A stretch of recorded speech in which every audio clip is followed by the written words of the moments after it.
There are actually a lot of resources available on segmentation for any marketplace.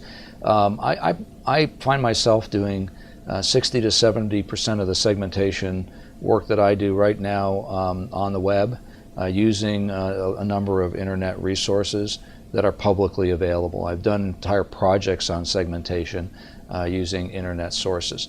That's great for the numbers, that's great for creating the pie charts, and that's great for figuring out who the big segments are, the medium size and the small, and the specialty segments, because it could be that your product or service is really aimed at a few but very high value customers. And that's true in a number of different industries. When you want to look at that, though, you have to do the test.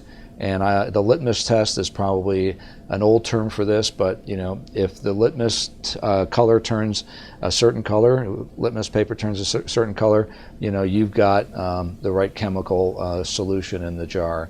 And that's the chemical solution in the jar part of segmentation is what people often don't do. And so I can have all the numbers in the world that say this really looks like it's really great value, and then I go out and the second part of the segmentation, the tip I would give you is, in addition to doing the numerical analysis, which gives you direction, do the litmus paper test, which gives you the practicality of how true that segmentation perspective really is.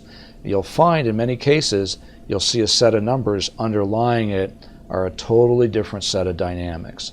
Understanding the dynamics is going to lead you to knowing whether or not these segments are real. Many segments are evolving. They might have been large on paper a year or two ago. They may not even exist 2 years from now. So you want to be sure you do the second step along that way. The third part of really doing good segmentation is in seeing where the trends are leading and what kinds of trends are progressing in this industry. So you have a number. You have product trends, you have service trends, you have people and intellectual capital trends, and then you have the broader trends of a global marketplace.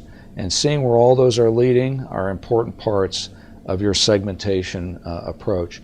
Kind of taking all this at once, there's sort of no model that builds it all in, brings it all down to intuition, or a sense of how ripe or how rotten this market may be. And that'll give you a good sense of whether you ought to be pursuing it, how quickly, and how much to invest in it. As I say, there are a lot of tools, a lot of quantitative tools available. Those are important ones, but in the very end, it's how you believe the market's going to respond to your product or service.